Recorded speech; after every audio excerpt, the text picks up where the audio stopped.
Today we are going to shadow a sound engineer friend of mine who works at a small bar here locally in town. I'm going to show you a behind the scenes look at what equipment they use, and I really just want to showcase that you don't have to break the bank to have live bands at your venue.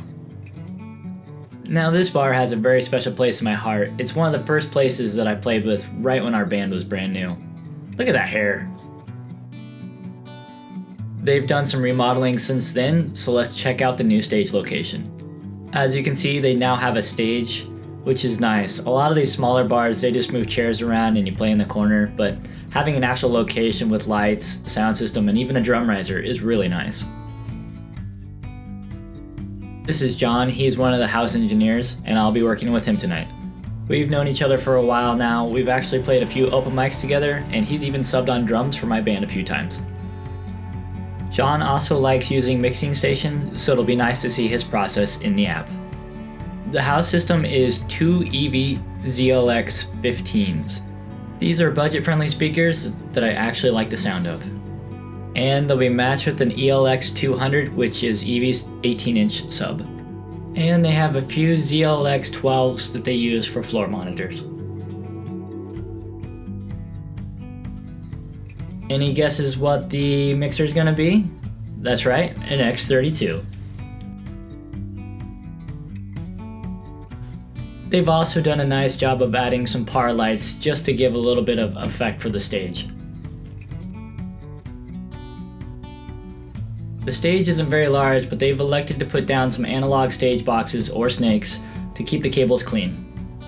I guess if you have them, you might as well use them. One thing that I found interesting is they use white XLR cables, so they know exactly which are theirs and which are somebody else's. And now we're going over Mixing Station and some cool effects that he likes to use. Time to greet and meet the band. Greet and meet? Who says that?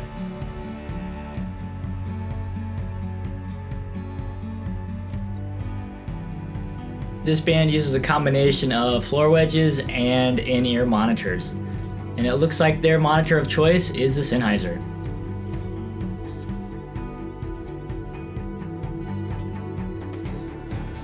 Now that the band's mostly set up, let's look at their gear. Here's the guitar player's pedal board. And he's running a triple rec into a 4x12, which is way too big for this bar. Hopefully he's one of the good ones that actually turns it down. And to run the mix for his ears, he'll be using the Mixing Station app on his phone. And here's a few of his guitars. The singer tonight will be using a keyboard, a TC Electronics monitor, while also using in-ears. These voice slide pedals can be a lot of fun, but I feel like the megaphone almost always feedbacks when people use that. And it looks like the bass player is using a GK head into a GK 4x10, I'm assuming. Again, that is a lot for this room, and we're hoping that they are professionals and they keep it at a decent volume, because you can't really mix a show with those screaming amps if they have the volumes too loud.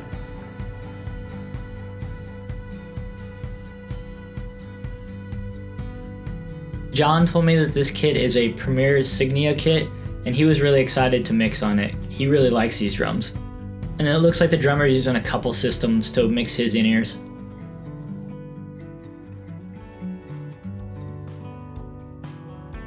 The kit is also mic'd up mostly with Sennheiser microphones.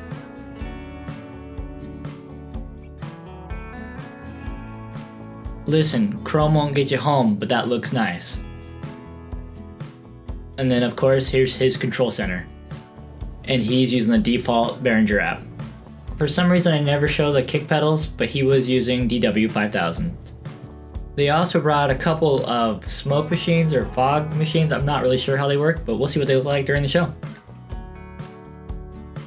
John likes to set up a table at the back of the room where he uses a talkback mic so he can communicate with the band as they do sound check.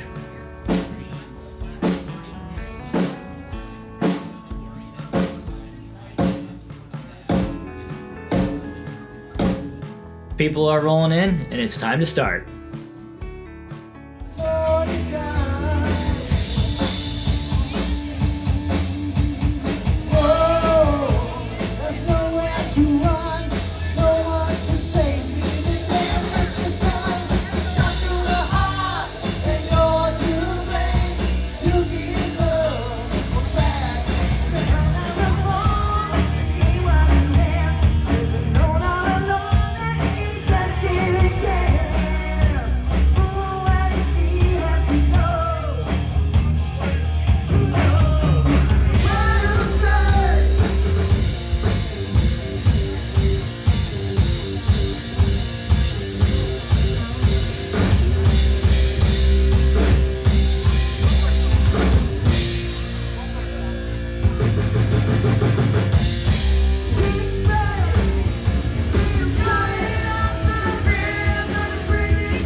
Now it's time for the best part, wrapping up cables. When I shadow other people, I really do try to help them out set up, and especially with teardown, because teardown can be no fun all alone. And it's just kind of a thank you for letting me hang out and bug them all night long. What's interesting is this venue prefers to do the over method when wrapping up XLRs. It doesn't bother me, but I know it drives some of you out there real nuts.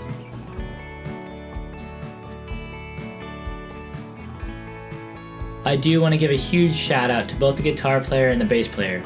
They were more than professional. They kept their volume levels quite nice for us, and it allowed for us to be able to mix dynamically out on the floor. Honestly, it's pretty rare when somebody brings a cab this large and they're willing to turn it down. He's letting me know I don't need to break down this mic stand. I didn't want to do it anyway, so that's cool. That was a lie. I did want to pack it up. So I decided instead I'm going to work on this cable. And this cable was a fighter. Also, how long is this thing?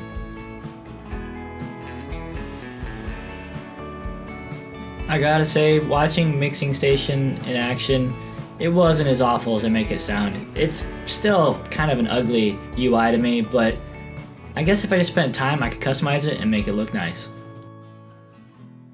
I'd like to thank John for letting me tag along, but it seems that my therapy has ended and it's time for me to go home. Thank you so much for joining me in this video, and I'll see you at the next gig.